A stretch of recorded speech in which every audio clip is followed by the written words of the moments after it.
just walk through like a door and it's all of a sudden you have dark hair again, you know? Right. But I mean, in all reality, it's like, it's really coming to like terms with like that shit. have Or like to. if you, and I mean, there is like a lot of really crazy stuff where you're just kind of like, dude, I can totally do this now. And, For sure. you know, Yeah. With age, but for reals. gotta let go. Yeah. Do you want to introduce yourself? Because I'm really bad. Yeah, I Yeah. don't know. I wasn't sure when we were on or not. Yeah. No, go for it. Yeah, I'm Dale. Yeah. I'm an artist from National City. Oh, nice. I didn't know that. So yeah, Yeah. definitely. Born and Yeah. raised in South Bay, and I've moved a few times. I moved to Oakland for a while. I remember you told me that. Yeah. As you know, so Yeah. 3.5, 4 years, something like that. And I lived all over the Bay. Nice. So like Oakland, Berkeley, Alameda, which is definitely a wild spot for art, Yeah. for sure. Like Yeah. they blow it up. That's awesome. And then moved to Florida for a while, like 5-6 months, something like that. I lived in Tampa, and I'm back in Whoa. National City. So I've always thought of San Diego as being basically like downtown to TJ, Yeah. which is pretty biased. Yeah. But like when I go to North County, when I go to Del Mar, Yeah. or anywhere in that area, I'm like, no, like this is not San Dude, Diego. yeah. Like Yeah. you're way out here. Yeah. But so definitely want my stuff to be like housed in National City, downtown. That's where I want to build my art network. And Chula Vista just reached out to me like 2 weeks ago, Whoa. asking if I want to put my art in like their city hall or Dude, that's awesome. library, their public facilities, which is weird because the only thing I've been doing is those giant monster figures. Yeah. And then they sent me pictures of their walls, and they're like straight up like perfect white walls with like professional hanging systems. So I have no idea. What I don't know the- why they made the connection. I don't know Dude, why. that's awesome. I don't know who saw my stuff and said that should go there. Yeah. But It's I don't probably, like, care some anymore. interior designer and was like, oh my God, I love this, you know. But dude, that's fucking awesome. Congratulations. Thank you. Yeah. Well, I want Are to do you- a lot of public stuff. Yeah. Dude, moving that's forward. freaking, like, that's so awesome because it's like we were talking about like your paintings, you know, and especially like the little monster guys and how they're like so surreal. For sure. And like, you know, like I was like, you know, I've been thinking about it since yesterday and I'm like, okay, I would want one of those in my house because I envisioned my house being like this, you know, warehouse and I could have like a few huge Yeah. pieces, you know. So Yeah. when I get there, For you sure. know, I will, you know, but it is like awesome because it's like your whole entire process to like watch and just like the little snippets. Like the other day I saw like a sanding machine and I was like, what the fuck? I do And everything. Yeah, no, that's really interesting to me because it's like it does it like for me, like it looks like you're just kind of like there's no rules, like I'm just gonna create something. For sure. Yeah. I mean, I've never basically not taken any kind of class or like anything formal. Haven't really drawn. So when I do the kind of monster figures, Yeah. they're not drawings, they're Dude, they look paintings. really good. And they're super raw. And I think it's like respectfully, I think it's strange when people do art and they're bound by all the convention Yes. and rules. Because I think art's like the one place you're not supposed to do that. You know, Yeah. like you do that at work, Yeah, and like you have restrictions. there are all and these you have different rules and- avenues for sure. And, Yeah. and like the way I think of it is when I go to work, I'm insanely disciplined. Yeah. Like I do everything by the book as well as possible, but I only do that so that part of my life is stable. And then I go do my art and I can be as wild as I want to be. And if Yeah. people don't like it and if people don't buy it, I still have my job. Yeah. And definitely by the time I have enough traction to quit my job, I will. Yeah. Like I'll quit yesterday. Yeah. You know? But in the meantime, like that, so I kind of, I direct that, that discipline there. So you have like an alter ego at work and then you get home and then you're like, I'm gonna be like this wild man. Something like that. Well, and as time goes on, I'm going to be more bold. Yeah. So I think I'm going to be less limited in terms of time, finances. I think that stuff's going to open up for me. Yeah. And I'm going to scale as big as I can. Yeah. So what I'll start doing when I can is taking like giant raw canvas, like the size of Of the wall. a big part of the wall. Yeah. and I'm going to tack it up to the wall when I have a bigger space. Yeah. And I'm just going to have gallons of paint and just go on it like wet on wet. That is so cool. Just dive into it. So that is super cool. Definitely going to lean into the bold, but it takes time. Yeah. It's nerve-wracking too. Oh, you know? no, yeah. Dude, and I've seen like your progress and like evolution and stuff like that. And so for me, I was like, oh shit, like you started to kind of like, because I love like mixing colors. And for me, like I can't do what you do, you know, with the colors and stuff like that. Like I'll play with paint and be like, oh my God, you know, this and that. But that rawness that you have, I cannot multiply. Like I can't ever do that, you know? And so it feels really cool to like see that and just be like, wow, that's so awesome. And like especially with the surrealist characters that you're doing, because like I don't know how many fucking times I try to draw characters. I'm not kidding. Like, and so I'll tell my daughter, I'm like, can you draw like a character, you know? And she's like, yeah. And she does like such a good job, and I'm like, fuck, let me see like her little hands, you know? But it is like, it is really cool to like basically be able to see someone and then for it to be so raw and it looks organically good, you know, as opposed to where it's like, you know, I've seen people where it's like they stencil, right. And then you're like, okay, well, everything's gonna basically kind of be like a little bit the same, you know? For sure. But it's like you see like a lot of like the drippings and then you see a lot of texture in yours, Big time. know, which is really cool because it's like when you actually brought them in and like you were like, you could feel them. And I was like, because that was like my first thing where like I was looking at them and I'm like, I want to feel them, right. Because you could see all the textures, For you know, sure. and then with the textured stuff, like when the light hits it a specific kind of way, the shadowing gives it like a specific kind of coloring and all that kind of stuff. So it's wild. For me, I was like, oh my God, like I already have like a hallway in my house that doesn't even exist yet where I would want to have something. Dream board, exactly, right? Yeah. And so just because I would want specific kind of lighting and, you know, all that kind of stuff, but it is really cool to kind of like see it and to be able to like see like the layers that you do and then how you were explaining the whole process. So I thought that's always been like the coolest thing. And so every time that I see like your stuff, I'm like, this is fucking cool. Especially the one that you brought that was like marbled. Yeah, kind of wild. Yeah. Appreciate all the kind words. Well, I mean, when I start, I normally do like a really heavy texturing before I start painting. Yeah. And I continue to add texture as I go. So like I think one of the pieces I brought, I had like masking tape on it. One of the ones I showed you, one of the monster creatures. But I literally do like 10 pounds of texture first. So I took the bag that I use. I basically, it's called Fix It All, like a construction product. Yeah.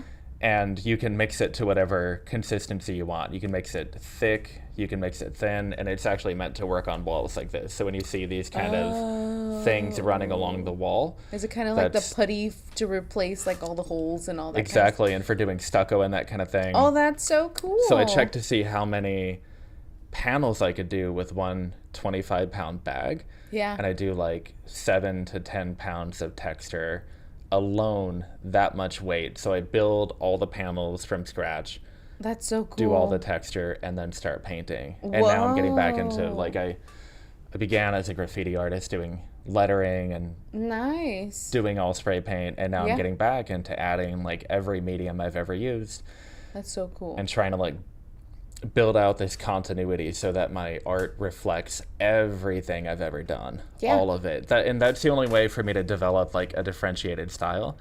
I think the most difficult thing to do is build a style that people recognize. So somebody goes on Instagram and they don't know you, but they see a painting and they're like, oh shit, like I remember seeing a thing 2 weeks ago in my feed, like a random thing in my feed. I bet that's the same person. Yeah. And I can only develop that, again, by incorporating everything I've done. Like it has to tell the story of my life the last 15 years. And I never knew I was doing art. I just looked around a lot. I grew up in kind of a wild neighborhood and kind of kept my head on a swivel like I do now. That never left. Yeah. And so I've just always picked up every single texture, every piece of graffiti, all of it. So and never knew I was doing art, but I would look at that stuff and it would just like file away. Yeah. And never leave.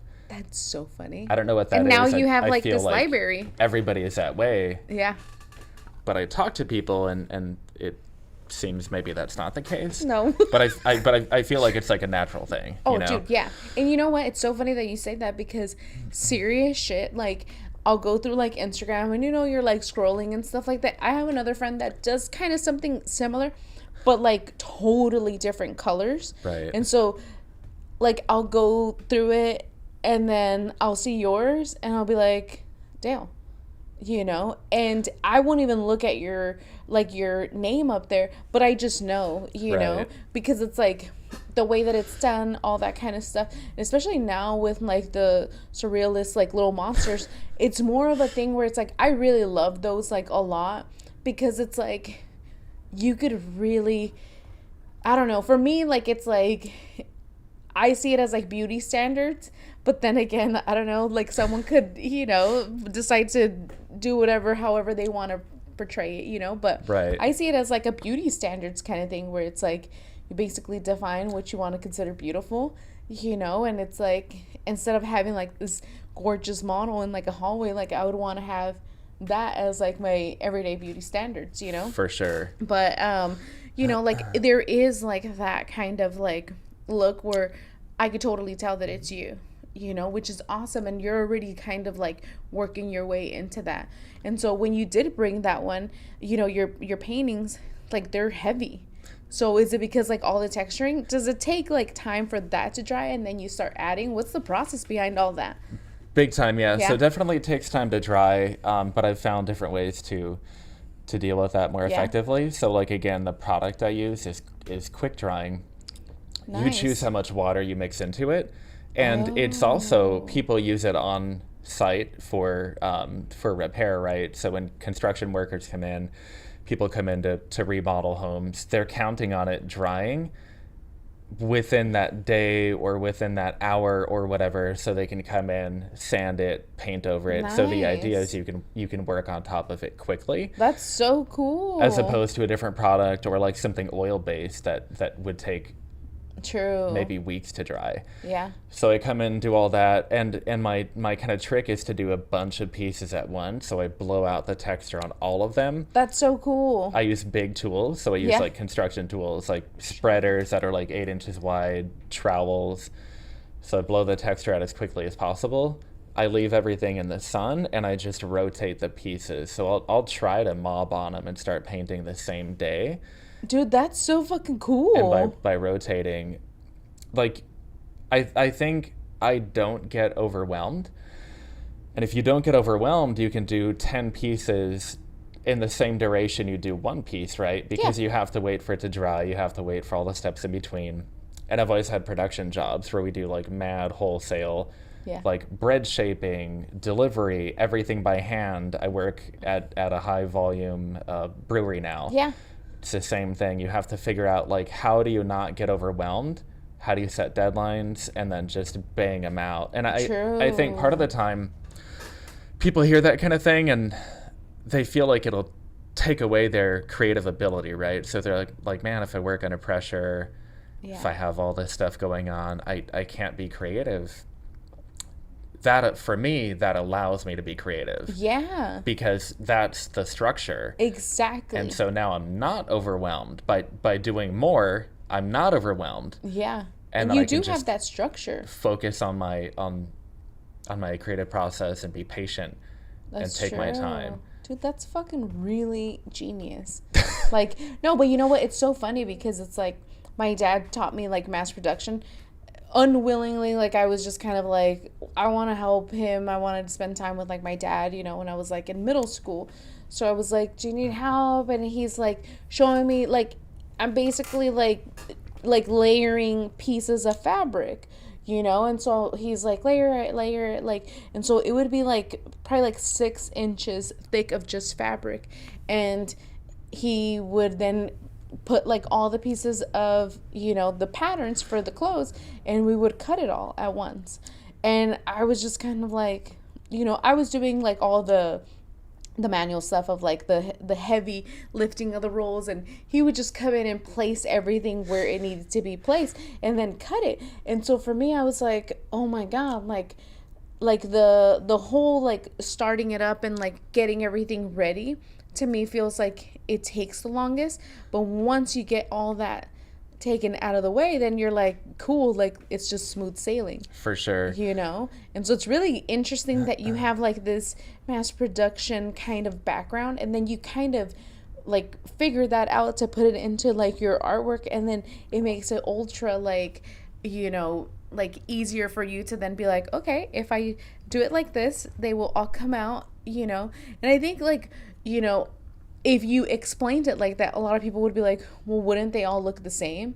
And obviously they wouldn't. No, not at all. Yeah. It like I mentioned or touched on, it's the opposite. Yeah. That gives you all the leverage to make them all different. And in terms of like space, the space I work in is probably from, you know, my arm out here to the wall. Wow. Like it's not that much bigger than that. And so I have to compartmentalize and do everything. Like what I do, I build all my panels in that tiny space.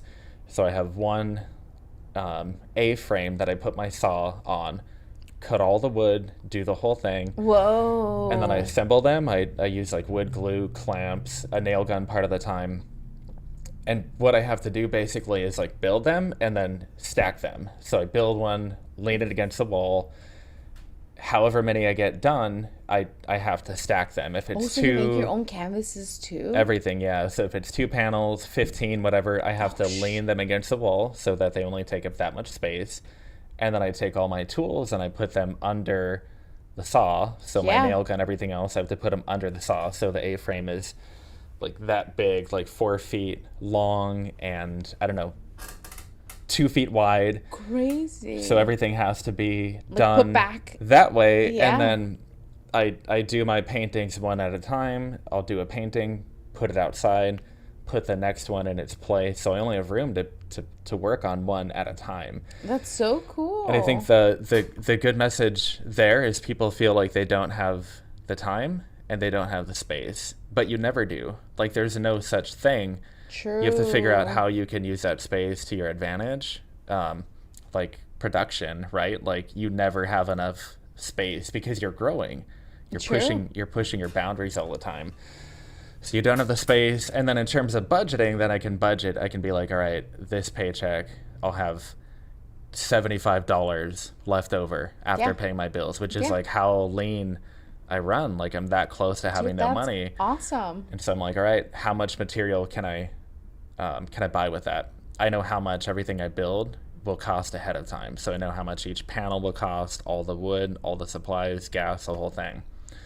So I figure out, okay, like this paycheck, how many panels can I buy? Seriously in awe, sorry. No. I'm like, oh, fuck! Like how many, I appreciate that. Like how many panels can I build in raw material? Yeah. And then the following paycheck, I need to know, I'm really off the cuff. Yeah. I paint, as you know, like whatever comes to mind. Yeah. But I have to figure out as best as possible, like exactly what supplies I need. And then I budget for those. And then maybe the following paycheck will be like whatever follow-up I need. So you have to pay for art calls, art submissions. So maybe you have to pay like $50 to submit 2 pieces of art to an art call, which is brutal because you're already in that far, that much money, that much time. And then you submit something, like I'll submit stuff to a gallery in LA and they'll respond and be like, we had 300 artists submit. Your pieces made it to the second round, but we decided to choose other candidates, reach out in the future, whatever. So they keep that? You have to invest all that. And then, they don't take the pieces, they're like online submissions, but you have to invest all that time and money. And like the likelihood of you being rejected is pretty high. Whoa. Or rejected's not a good word. Yeah. The likelihood of you not being chosen and you having to like suck it up and be like, all right, going again. Like tomorrow, I'm starting over. Every day is day one. Yeah. And that's awesome that challenging. You aren't like, well, I guess I'm not a good artist. And then you're like, I'm not going to keep, And so I think that like a lot of people get to that point and they're just kind of like, I'm just not doing it. And they kind of let it kind of get to like the back burner, and then you're just kind of like, I'm just not doing it right now. And I think that's like the worst thing that you could do, you know, because it's like you kind of have to keep perfecting that skill and keep perfecting it and keep at it, you know, For sure. and like just stockpiling all kinds of shit, because it's like it does pay off. Like it does. Like it's like a lot of people, they kind of like see it where it's like, oh, you know, fucking like all of a sudden Dale's fucking awesome, and it's like you've been fucking grinding for like fucking ever, you know, and so it's like now finally getting recognition, you know, and so people don't see like all that like shit that you have to push through in order to get like really small recognition or get into an art show or do this or do that, you know. So it's like people just like think like, well, if I'm great, I'll get into this art show. If not, then I'm not, and then this is my sign and I gotta pack up and go home, you know. And that For sucks, sure. you know. But it's like it is having like that passion to do it, to where you're just kind of like, fuck it, like I want to do it. And it seems like it's very fun, you know. Like you make it seem like so fun. You're like, I have this routine, and you know, and especially like talking about like the future where you're gonna, you know, get all crazy with the walls and stuff like that. That's gonna be like a really interesting like thing. Like I would love to see like how you do that. Like you need to fucking put like up a tripod and like camera and just go all crazy, you know, because that's gonna be really cool to watch. I'm definitely gonna do a YouTube channel. Yeah. I'm careful about how much I speak to for the future. Yeah. I don't want to give people like false deadlines and not follow through, and I just try to be wary. Yeah. But definitely a YouTube channel. Everything will be filmed from beginning to end, so no secrets. Even now, people can DM me and be like, "Yo, how do you do whatever? What material do you use?" I'll send you pictures of the whole thing. Like I'll film what I'm doing with the tool. I'll send you the video. Like there's no secret. You can like that. You can. I mean, like you can do exactly what I do. I believe anybody can do what I do. Yeah. I'll send you all the materials I use. Whatever. I don't care. I'm like a complete open book. And you can't make people like your stuff. You can't make people like you. So you just have to take that leap of faith. And I quit off and on for 10 years. Yeah. So basically kept quitting, starting again. And I always felt like I'm not going to do art because I'm not good. And that's horrible. Yeah. Because you don't get good if you don't do art. Yeah, so but what is good that's art such an and awful cycle. Bad art, you know? And having never been involved with any art community, yeah, you know, that's one advantage of going to college, doing formal training. You meet other people that do art and have ambitions, but having not pursued things that direction, it's always been just me. Yeah, just me alone. So I have to figure out, like, internally how to drive myself forward, and I all the time can't stand my art. I don't want to see it. I don't want to be around it. Well, like anybody, right? Yeah, yeah. But you have to keep resetting, like whatever it takes to reset. And I don't know how people do that. I know how I do that. But there's no formula. Like people have to figure out what do they need and how do they do that. Like that driving force. So that could be like planned days off. It could be having a drink, having a coffee, bringing people in to watch you, getting away from people, like whatever your jam is, you have to lean into that. And you can't get caught up in like you mentioned earlier, doing stencils and stuff like that, and how that kind of stuff feels a little bit less original. Pop art kills. Oh yeah. Coming in with like bright colors, doing pop stuff. Like if I were to come in, cut out like 8 stencils, which I can do. I used to do stencils.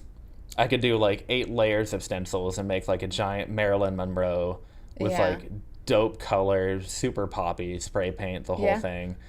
You know, do a little crown on top. Yeah. And it would probably kill. Oh, like, it would blow up 10 times faster than what I'm doing. But I'm not going for fast, I'm going for long. Yeah. I'm going for me. And I have to constantly not get caught up in that. True. Because it's so tempting, right? Like fast money, fast well, publicity. Like as an artist too, you're like, you know, because I've been really conflicted where, you know, I used to do custom sewing, you know, and tailoring. So I'm like, oh, I know that's like a skill. There's always going to be people that want to come in. And then I stopped doing that. And then I was like, I had like this blockage and this kind of like little phrase in my mind constantly when making something, is this gonna sell? You know, and it was poison.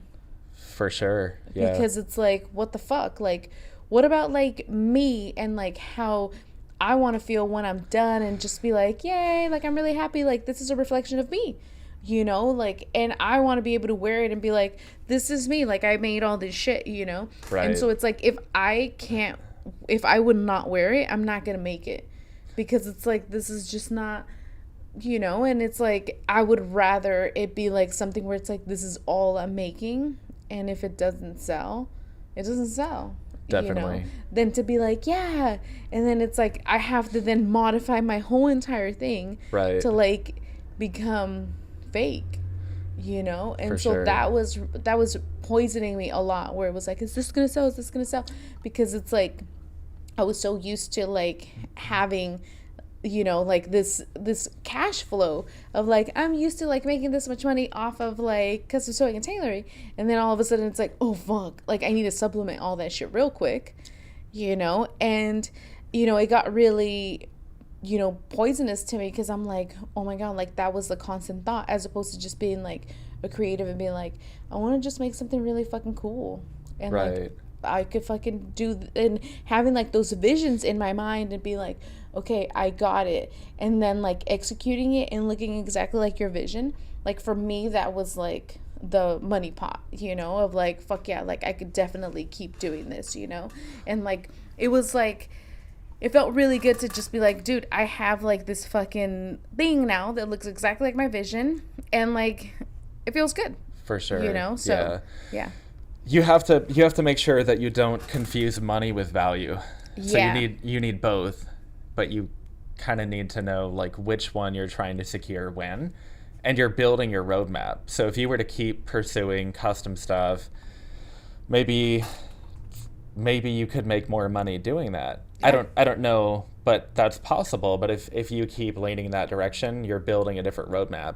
Yeah. And that means that eventually you don't have this shop, you have a different one. Yeah. You're not in this neighborhood, you're in a different one. True. You don't have these walls. Eventually, like that road that you're building will lead somewhere totally different. So as time goes on, you're always, you know, you're working in a direction. So true. And the gap between what you want to do and what you think you should do gets bigger forever. Unless you're aware of that. As time goes on, it's going to keep getting bigger, and you're going to be less differentiated, going to be less like you. And an artist is an entrepreneur. So even if you're not trying to make money doing art, and even if you never sell anything, you are an entrepreneur. Like that's your business. It's all you. You build all the value for you. You already are a business person. Basically, even if you never can conceive doing business, like you are the innovator, and you're building your whole company, like you're building your whole life, like, and that's a scary thing. For reals, it is super scary, because I'm not a good salesperson. Like I just like to make the shit, you know. I'm like, yay, I get to like fuck around and like be creative, you know. Right. And so I'm not good at like just being like, this is an amazing piece, because, you know, it's like, I'm like, oh fuck, like my mind's always like, we're gonna have more shit next week, so if you don't like any of that, you know. For sure. As opposed to being like, this is what we have right now, and you know.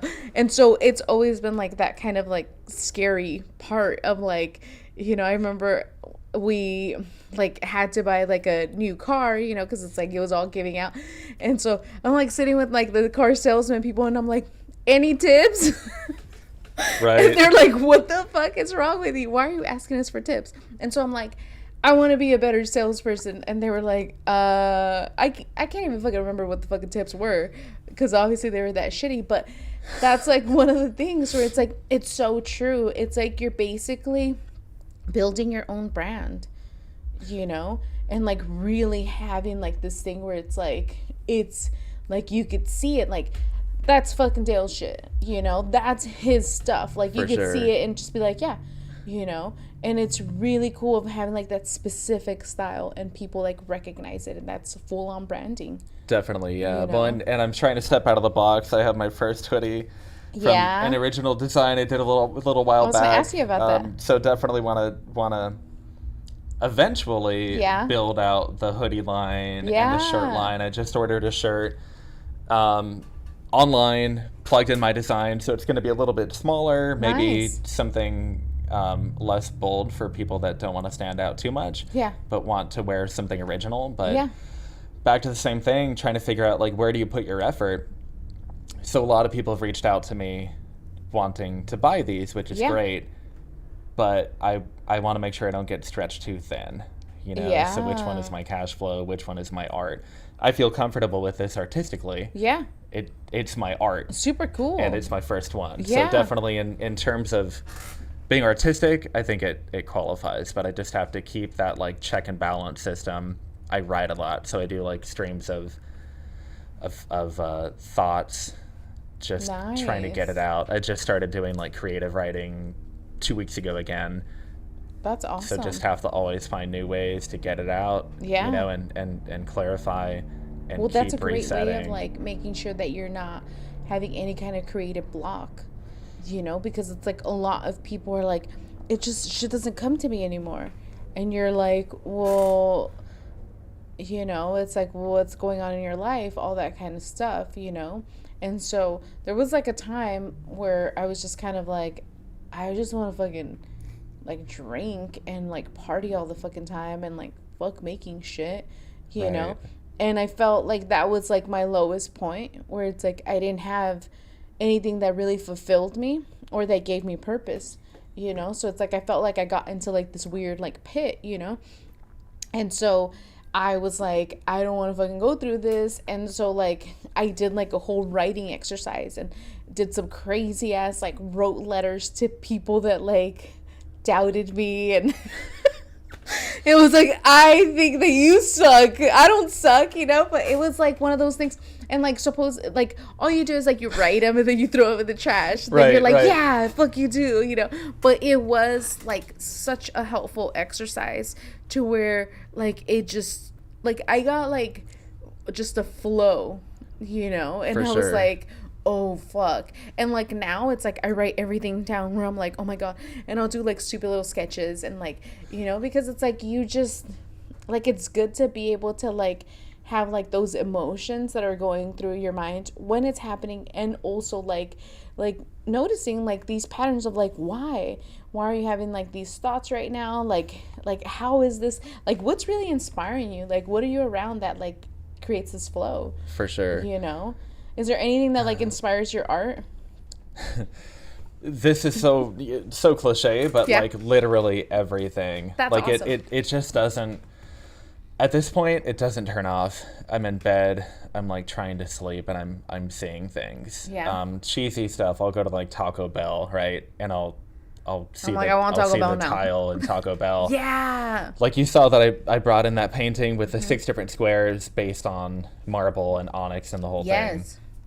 I'll be walking around and see a tile, or I'll see the floor here, and it just, I just have to get it out. I just have to do it, or it kind of eats away at me. It's like that song that's stuck in your head, but you don't remember the lyrics. It's the same kind of thing. It just goes in circles, and that's so awesome. Kind of drives me wild.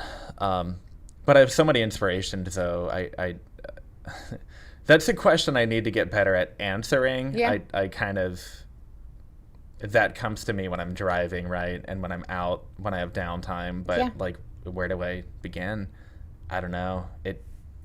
It's just such a constant cycle that I have to feed. You know, but, like, you are such a machine. You talked about having that stage where you kind of just wanted to drink and party and didn't want to produce.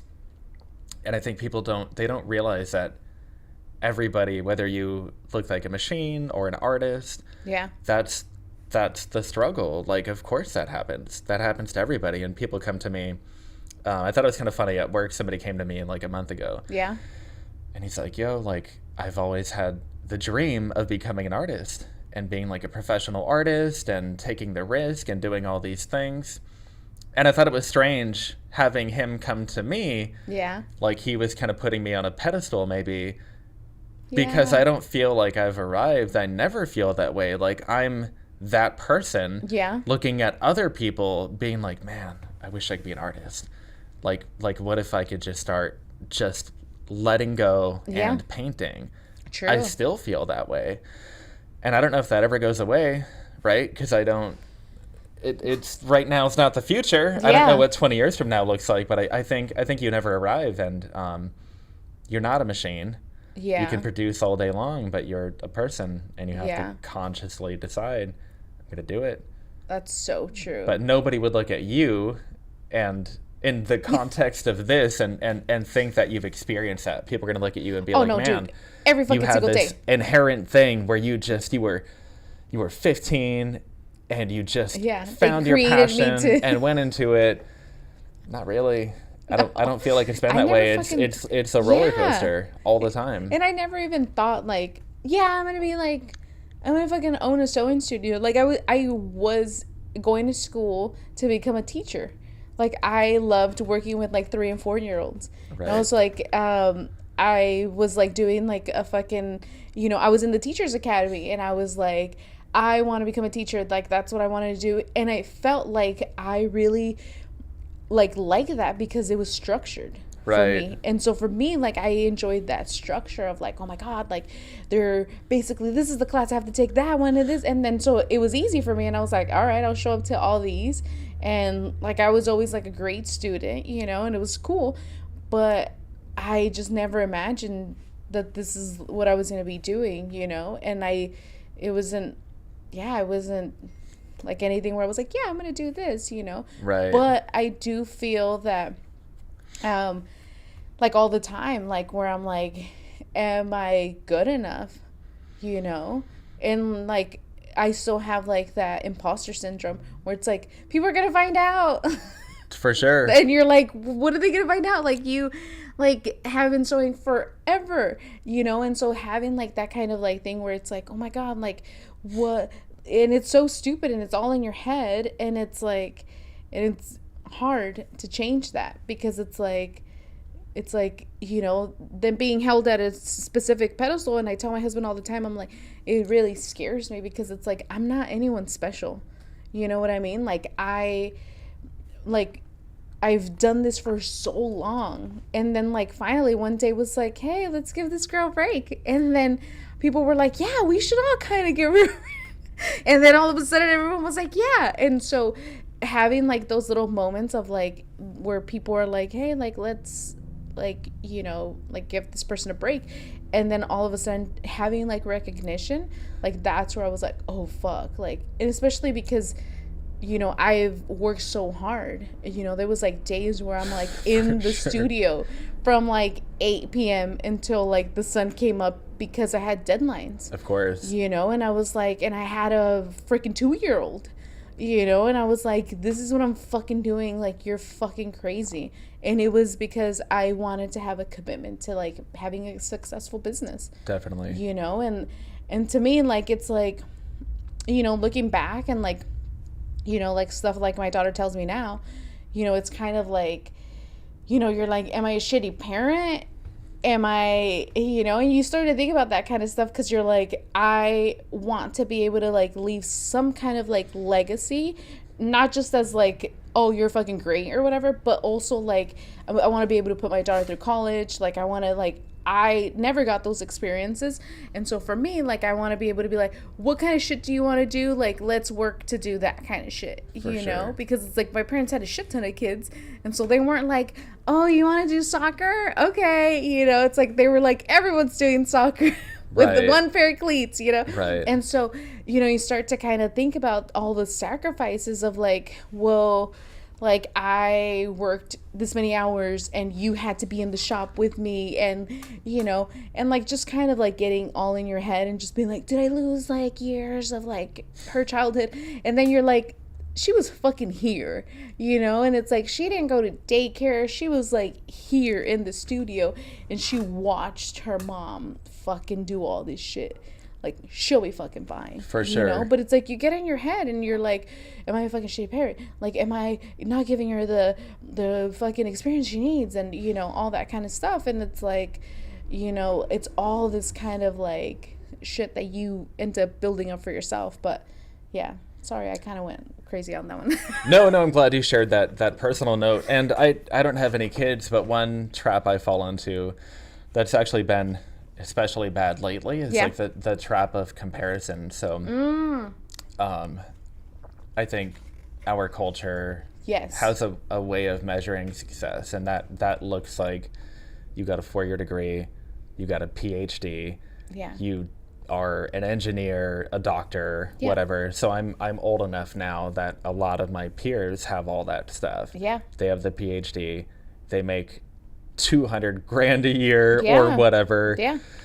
And so as time goes on, you kind of feel like a burnout where you're like, man, you know, like I'm going to run into these people and meet them for the first time. They're going to ask what I'm developing. Yeah. And when I tell them I'm an artist, like I feel like a burnout, you know? But so artists are cool. Hopefully, right? But like keeping that comparison away is super difficult too. Dude, yeah. So that's something I've been running into. I think a lot of people like really struggle with that, where it's like the society standards, right? Of like, you're only successful if you are fucking a doctor, a lawyer, or this or that. Like you have this kind of title, you know? But it's like the hardest one is obviously being an artist and an entrepreneur at that, and like having to market yourself where you're like, all right, I swear to you, I'm not narcissistic. Buy my stuff and like support me, you know. But it's like it's so difficult to like go in that direction, and like there's no fucking blueprint for that, and for you to like build up this whole entire thing is way fucking harder than being like, hey, this is like, you know. And I mean, this is all like, I mean, I've never gone to school to become a doctor, so I wouldn't know, but I would think like it takes so many twists and turns, and it's like, you know, all kinds of fucking random fucking shit. For sure. You know? And so I feel like it's like ultra freaking hard, and you know, the support and like getting your stuff like launched, and then people wanting to buy it, people not wanting to buy it. And it's like, and once you go into your career, like, I mean, they've been selling this shit to us for a long time, where it's like, you go to school, you get a career, and you make good money. But now most of my friends went to fucking school, and they're like, why don't I have a fucking career? Like, people can't fucking find jobs. So difficult, yeah. You know? And so people are like, what the fuck? Like, I did this for so long, or they're unhappy, you know? And it sucks. And I want to be really careful to like honor that struggle too. Yeah. I don't know what that's like, and obviously that would be insanely challenging for me, or I'd be doing like, it, right? I couldn't do that. So right, so definitely challenging, and I think that I don't know, you have to honor all of it. Yeah. And that's a different kind of risk that I'd be nervous about, but I do find though that as a creative non-business person, it's hard to get long-term buy-in from people. Yeah. So if I'm starting a tech company, or I'm on a career path, like a conventional career path, and I want people to invest in my future, I can show them, this is my timeline. In 4 years, I'll have a degree. I'm taking all these courses. In 8 years, I'll have my PhD, whatever. Like, you can literally show people. And as an artist, I've gone from not sharing. So 1.5 years ago, when you first met me, I had just started telling people I was doing art for the first time in my life, except people that I, you know, did tagging with or did lettering with, but that was my only previous time I'd shared. So I've gone from that stage to now I have an unexplainable gut feeling that my stuff's going to blow up. Yeah. Like, I feel like if I paint 7 days a week and I'm willing to lose everything, all my money, all my time, maybe relationships, I feel like it's going to blow up. Yeah. But I can't secure that long-term buy-in from people, right? Yeah. So people ask me, well, what are you doing? Or what are you doing? What are your plans? Show me why it's going to get big. Yeah. And I can't. I can't show you. It's just a gut feeling, just my heart. Yeah. being like, I have it too. there's something happening here. Yeah. What's And your sign? It's I'm going to be big. really curious. I'm a Sagittarius. Oh, you are? When's your birthday? With a Virgo moon. Oh, So that explains kind of a a critical combination, right? That explains a lot. So like the November 22nd. Oh, nice. So I guess I have like the expansiveness, which is that gut that's Yeah. like, yo, like it's gonna get big. That's Yeah. like the Sagittarius, like taking over the world. Yeah. That sounds evil, but you know what I mean. And I guess the Virgo, that's like the perfectionist. So when I brought over those decorative art pieces to show Yeah. you, not the monster ones, but Yeah. like the decorative pieces that are like 20 layers, and you can tell I'm like a perfectionist where Yeah. they're taped off.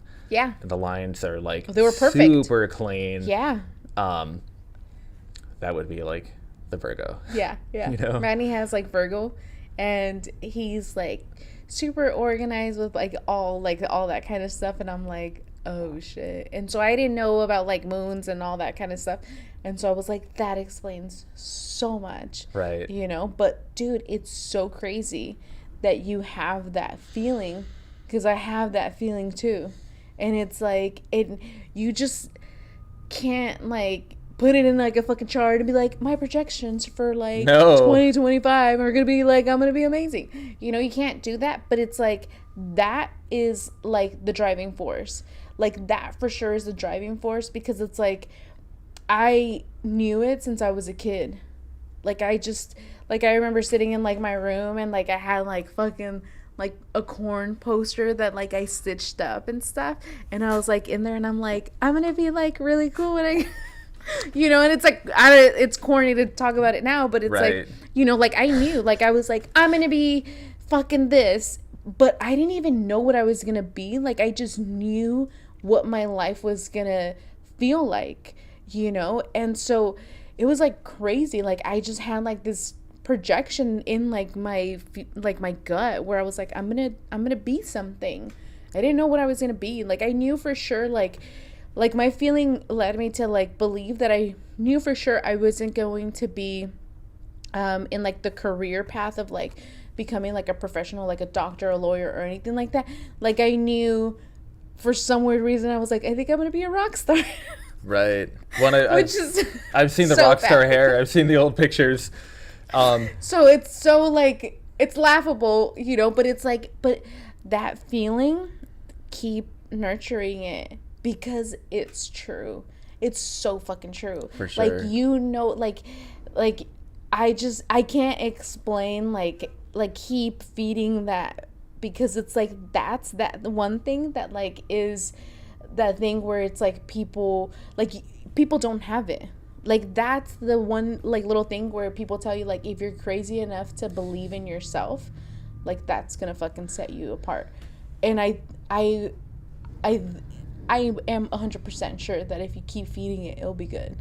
You definitely need people misinterpret it. Yeah. So they'll be like, yo, like you're so cocky, or No. like, or they'll be like, man, Don't like, talk to where those do you, people. I know, right?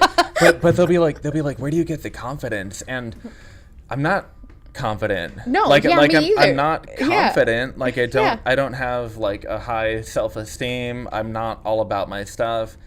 It's like there's a fire that won't leave me alone. Yeah. Like I literally feel it, like actually feel it, not an emotion only, but like I feel it. Yeah.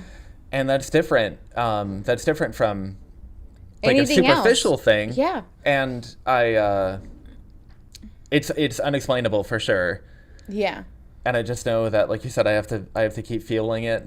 Yeah. It'll drive me nuts if I don't. Yeah. And yeah, I'm definitely all about my work. Yeah. Right? I'm definitely fixated. If you have a conversation with me, I'm probably going to talk about myself and what I do and my work. Yeah. And I don't mean to come off That's the wrong way. marketing that you're doing. But I have to. Like it's the most violating thing I do. Like I do something really intimate and I put it out there, and I don't even like it 90% of the time. Yeah. And anybody in the world can see it. I post on Instagram 7 days a week, every single day. That's awesome. I want 1 billion followers, because every follower I have or gain means I'm more uncomfortable. Like I feel more violated, right? Yeah. So that's the way I push my boundaries. But like, if you're going to share that much and it's that intimate, then you have to be about it. Like, you have to be all the way in, not 1 foot in. For sure. Just got to do it. And I think that's what comes off as being like egomaniacal, right? That's the part where people are like, whoa, like, yeah, you think you're all that, huh? Yeah. Not no, really. Dude, yeah. Not and at all. You know what? Like, it's so crazy because it's like, I had seen like on Instagram and someone was like, if fucking this brand is sending you like 100 text messages a day, like, dude, fucking hype up your fucking brand at least 3 times a day. You know, and it's so fucking true. Like, this brand is most likely like, you know, because it's like a fast fashion kind of brand, and so it's like they're most likely using like super cheap labor somewhere fucking in buttfuck Egypt or whatever, and like have no morals for the fucking company, for the brand or anything. Right. They're constantly copying fucking artists and stuff. Yeah. And it's like, come on, dude. Like, take time, hype up your own brand, and like, you know, and it does feel like weird because it's like once Manny started joining like the team, he's like, I'm gonna be in there recording, and I was like, oh, Manny's on it too, big time. Oh, dude, yeah. And so I'm like most of the time, you know, and I went back to like being a kid where my dad was always like the camcorder, and I was like, oh my god, like, and you know, you're like like you feel like you're a teenager and you're like, oh my god, I don't want a camera in my face right now, you know. But it's so crazy to like get into that mode and just being like, yeah, you know, like I do want people to see that sometimes I have to make 4 samples in order for it to become good. Of course. You know, or like that it takes this much time for you to create one thing, you know, and this is like the heartache that goes into it, or this is what I enjoy doing, or this is what, like, you know, this is the hard part, you know, about it, or this is, you know, because it's like, it's not all just like rainbows and butterflies, like, you know, as we're curating on Instagram, it's like there's so much more shit, for sure, you know. And it's like, and like people like to make sure that they're like supporting real freaking humans, you know. And as artists, it's like our emotions are like, you know, they go here, they go there, and you know, you're just kind of like, oh shit, you know. I don't know how many times I cried this weekend, but I cried a lot. Artists are probably, like, the probability that an artist is crazy is probably a lot higher than like the average person. Like, we're definitely in like the top tier of of like wild, you know. Dude, yes. One thing that some of the stuff you said concerning making a bunch of samples and having to really grind struck a chord with me. I always wanted to be special. Yeah. So like I would not paint because I wanted to be special, right? Like, I wanted to be like, well, what if I don't paint for a year and I come back and I'm really good? And then I'm actually a special person. Yeah. But like, there's no such thing. Like, we're all special in that we're all human. Yeah. But like, realizing that I'm painfully average was the most helpful revelation I've had, because now I know, like, if you're banking on being special, the odds that you are going to be special are like 1 in a billion. Like, you're not going to be like, I'm not going to be Michelangelo or like Albert Einstein or whoever. It's not happening. Yeah. For sure. Yeah. I'm 31. Yeah. It's not happening. Yeah. But realizing that you're average and that you follow the recipe and then you get good. So realizing that like what's your recipe, right? Mine is I paint 7 days a week. And it doesn't matter if I work 12 hours. I have 2 jobs a lot of the time. So if I work 4 hours and then go to work 8 hours, before I leave work, I know the one thing I have to do when I get home. So if I'm starting a new piece and you need it in 2 weeks, like I do commissions sometimes. Oh, nice. I still do commissions. I That's do awesome. like decorative work. So if I know I have to get a piece to you in 2 weeks, that's quick. That's a fast turnaround for a painting. That's like breakneck speed. So that means if I work 12 hours, I'm gone 13 and a half hours, right? All my commute. So my commute to my job, to my next job, and then home. So you're gone 13 and a half hours, whatever. But when you get home, you have to do that thing, that one thing. So if I'm on a deadline, I have to get home and do all my texturing so it dries overnight. Yeah. And that puts me one day ahead. I wake up the next morning, I have to do the one thing before my job or 2 jobs. I come home, I have to do the one thing every time. So that's my recipe. Yeah. Because I'm average, right? If I were special, maybe I'd find a way.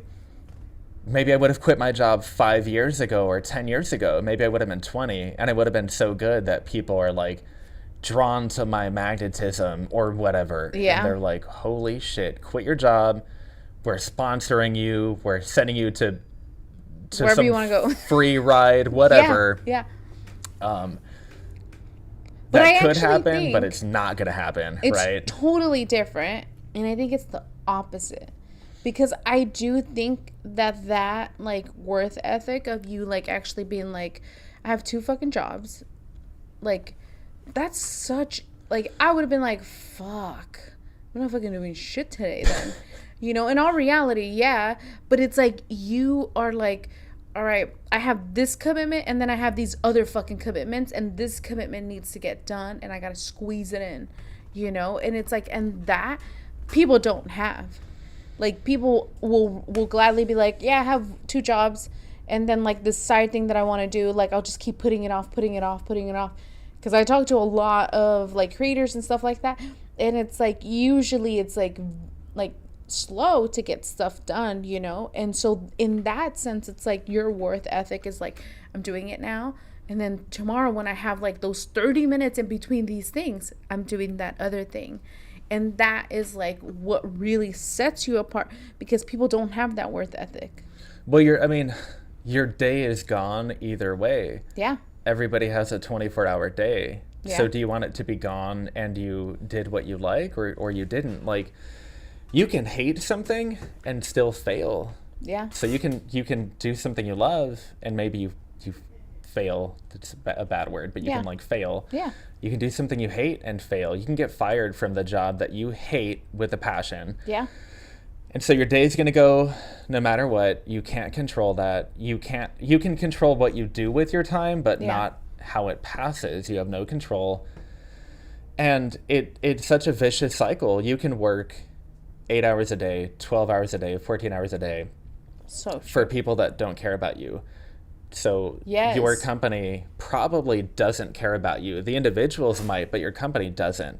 My job will replace me in 2 days. Oh, yeah. Like right now, as an employer, I have no value to my employer. They don't care.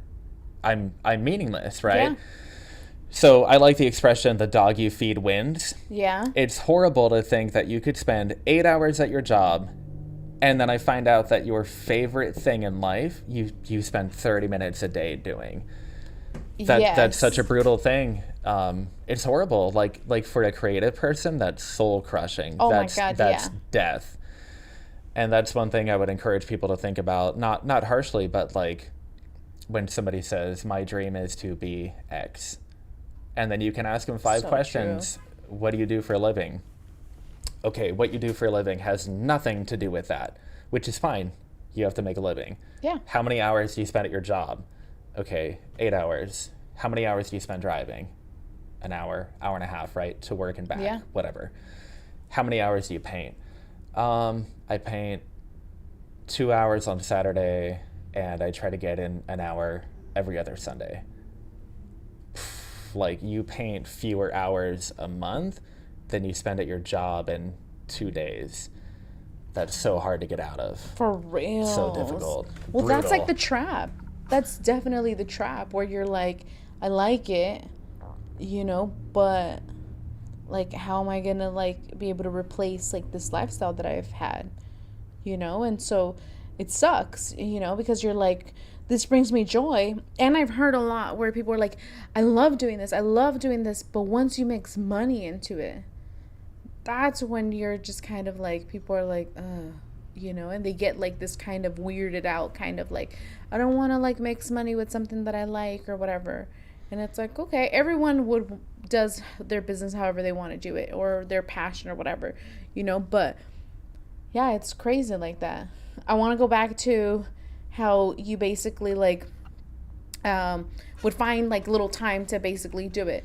So when I was still living in LA, like I had my full-time job, and I like basically told myself, and like it doesn't sound like the responsible version of me, because I was not responsible at that time at all. So I don't know where it came from, but it really was like one of those things where it was like, if you're gonna have this job every single day after work, because I would get out of work at like 6 o'clock. Every single day after work, you have to come home and you have to make 2 tote bags. And so I was making tote bags at the time and stuff. And they were all like totally different. So I had to make sure that each one of them was uniquely different than the last one. And so I had like a really small room. So it was like just kind of like this area right here. And I had a queen size bed in it. It took up most of the room. And then I had like my industrial sewing machine and stuff. And I would take off all the bed sheets from my bed and use it as a cutting table.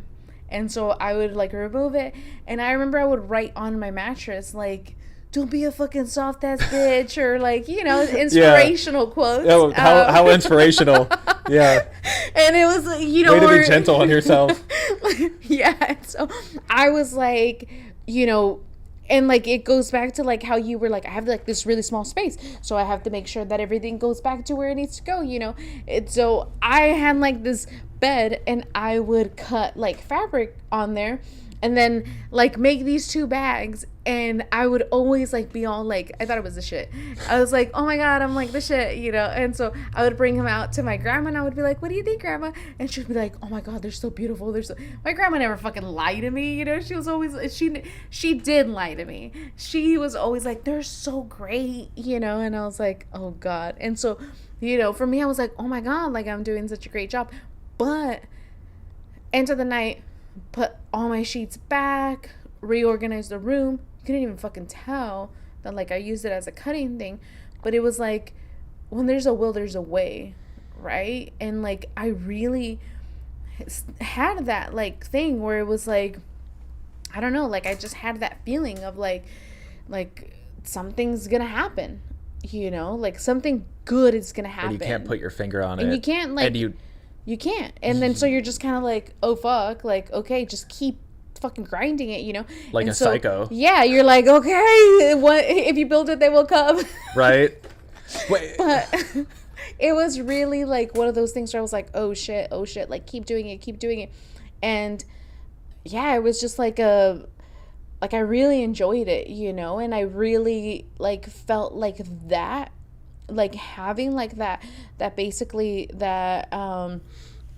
that thing where it was like, hey, every day after work you have to come home and you have to do this, like you have to do it, set me up like big time, because it was having like regulating myself to be like, all right, I know you want to fucking go and fucking drink and party, and like, you know, it's like my early 20s, so it's like I'm like, oh my god, like that's a cool thing, right? And so, you know, it's like I wanted to be out, and I was still living at my mom's house, and I had a lot of distractions, so it was easy for me to get distracted. And I told myself, you have to do this. If you go out, you still fucking have to come and do this. For sure. And so I felt like that constant like grind of like, you're fucking tired as fuck, you still have to do this. And so by the end of the work week, I had stacked up 10 bags, you know, and to me, I was like, oh shit, like now I have 10 bags, you know. And then the next week I had 10 more bags, so then I had 20, and so it like stacked, and I was just like, oh shit, like I have a shit ton of merchandise, you know. And so I felt like being able to see it, and just seeing like the progress that I've made, and like really setting myself up to be like, you need to be really on yourself and hold yourself accountable, because none of these motherfuckers give a fuck. None of these distractions that are like, want to go out for a drink, no one's gonna fucking hold you accountable, you know, like except for yourself. And you have that, you know, and you have to be like, all right, I want to do this. And like that's where it's like super admirable to like see you, where you're like, I have 2 jobs. Within these 30 minutes, or within like the time before I go into work, I have to do this, and then I have to do that. And it's like, that is gonna set you up, you know. because it's like, dude, like, I could, like, and even now I'm like, oh, fuck, I don't know if I could do it before work. I don't know if I could do it after work, you know? Like, you're starting to make all these excuses, you know? And we do make all kinds of excuses, you know? But holding yourself accountable and making sure that you're like, all right, I'm going to do it, like, now, because there's no other time, you know? It's, like, really important. And you can't romanticize stuff, and you can't associate things with glamour.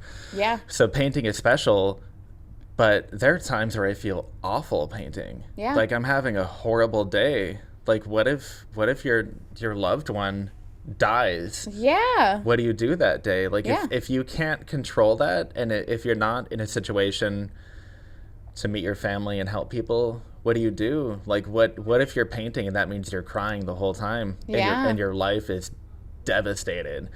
That's real stuff that happens, and Yeah. so you want to be careful about romanticizing stuff. And in terms of distractions, and you saying that, you know, nobody gives a fuck, they don't.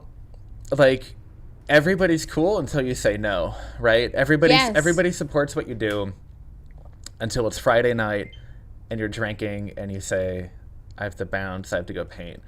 Then you're a fucking weirdo. True. And nobody wants anything to do with you. And That's it doesn't so take true. long to find out who's going to fall off. Like, I have a handful of people, maybe 10 people, that from day one have hit me up every week about my art and been like, I love what you're doing. Yeah. You know, this is great. I can't wait to see who you become. Yeah. Like maybe 10 people, right? Yeah. I've had 100 people who you're like, you know, I can't do it Friday. And they hit you up the next day. I can't go out Saturday. I'm sorry. No, I can't go out Sunday. And they're gone. And maybe they've known you for 5 years. They're gone. They're not coming back.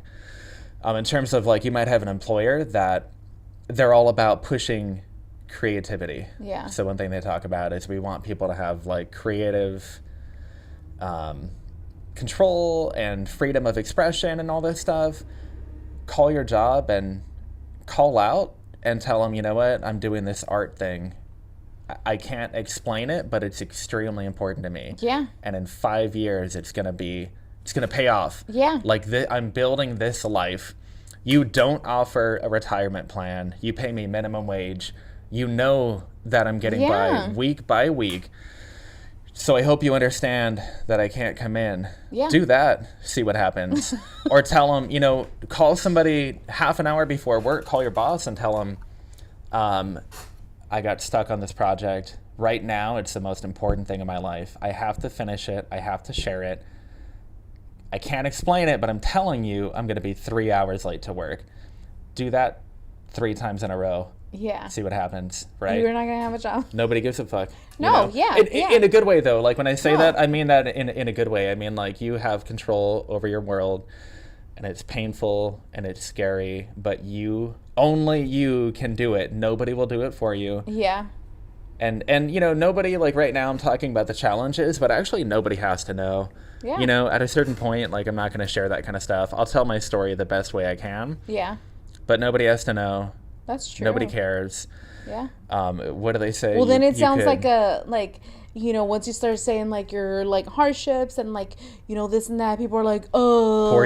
Poor you. Like, we all have that shit, you know. And which is like, true. Yeah, we all do. Right. Like, everyone's, like, going through their own shit, you know.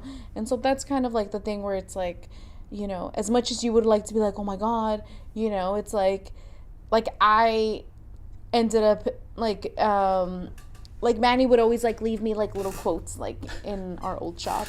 Right. And, like, I never understood one. And I was like, what the fuck does that mean? And I always saw it because, like, it was, like, right outside of the bathroom.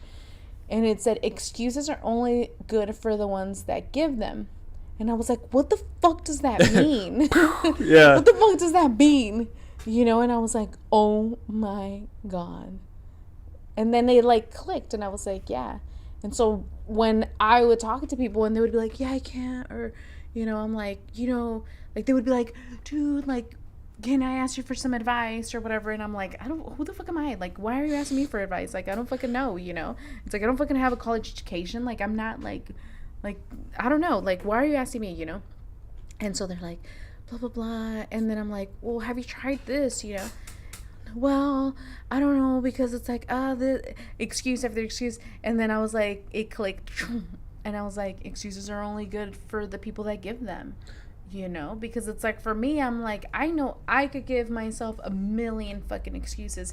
But when it comes to like telling you, you're just going to be like, okay, well, that's cool. Like, that's it. And everything is okay. Like, it's okay to feel like you can't take the risk to do what you love and decide, I'm not going to do it. Yeah. Like, I need my job. I have to provide for my family. Yeah. I need a retirement. Whatever. Yeah. That's okay. Like, it's okay to say, I don't want to do the one more thing. I don't want to work on Sunday. That's fine. Like, there's literally nothing wrong with that. So I don't have any judgment or resentment toward that. I think that's admirable. Yeah. And setting boundaries is courageous. For me, I have a difficult time setting boundaries, right? Because I'm always like, what's happening next? And I have a difficult time telling people no and all that sort of thing. Welcome to the club. Right? So today's my day off. No shit. So it's totally admirable, but you just have to know that you're choosing. And you have to choose every single day. Like, I never woke up with a realization where I'm like, all right, every day from now on, I'm painting. Yeah. No, like, I wake up every day and I feel shitty and I'm tired.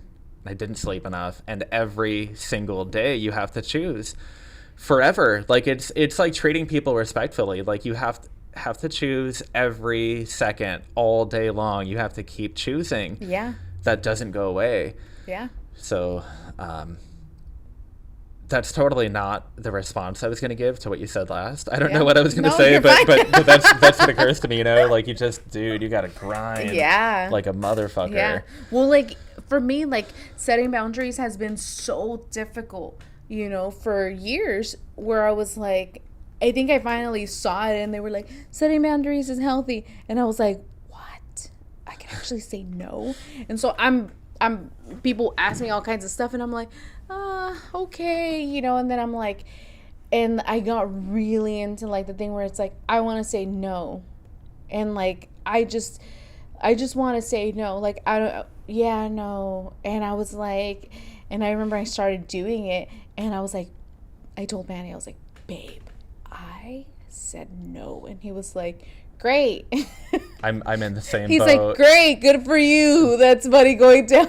I'm barely. But it was like keeping to, like, the brand and, like, rebrand, like, because we had to rebrand ourselves and, all that kind of stuff. And so for me, I was like, I don't want to do tailoring anymore. I don't want to do custom sewing anymore. Like, how do I, like, you gotta say fucking no, like, just say no.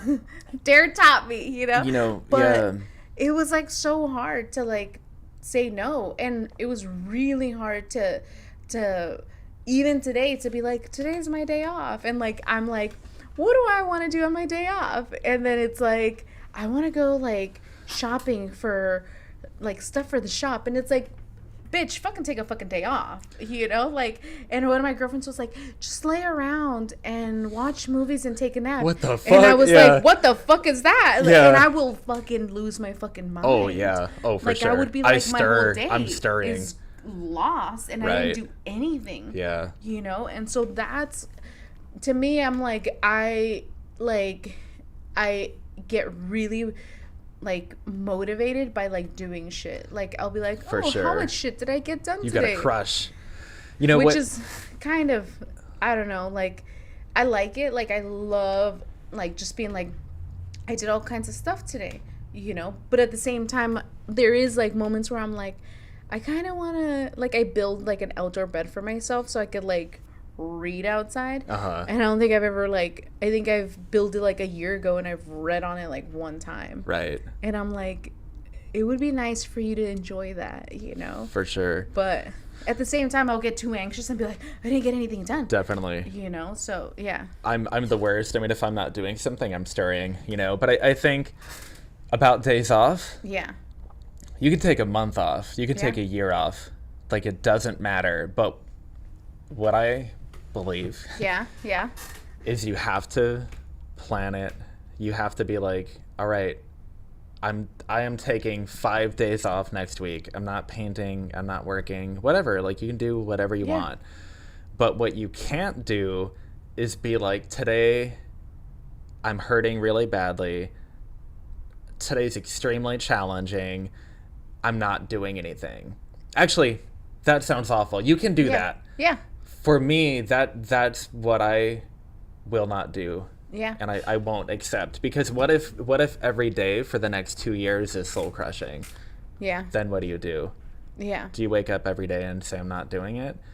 And people deal with all the things, right? Like, there's super successful people that are extremely depressed, that have like legit issues, like psychological issues with their physical health. So the way I try to manage that is, when I choose to have a day off, I plan it. Yeah. Next Friday, I'm not painting. Cool. Yeah. But like today, when I leave here and make all my food for the day and then go to work, and I come home tonight, I can't take tonight off, because how do I build my vision that way? I don't. That's true. And I just remembered what I was going to say when you talked about people kind of being haters, for lack of a better word. Yeah. I heard something a while back that I loved. Somebody said you could walk on water, and people would say you can't swim.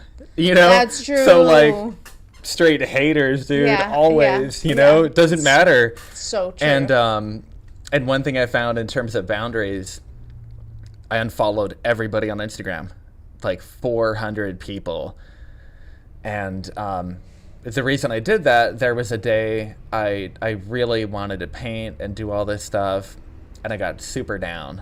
Like, I just got in my head, had a horrible day, and I was on Instagram for like 4 hours, sitting in a chair, just on it, going through the feed, watching YouTube videos, the whole thing. And I waste a lot of time that way, I still do. Yeah.